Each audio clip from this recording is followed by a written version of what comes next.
How to fix TikTok app couldn't upload videos problem. So if you have any problem with the upload, this video is gonna help you a lot.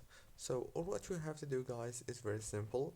Just open the settings on your phone and then go to the apps manager, go to apps, and here you will find the apps that you have on your phone.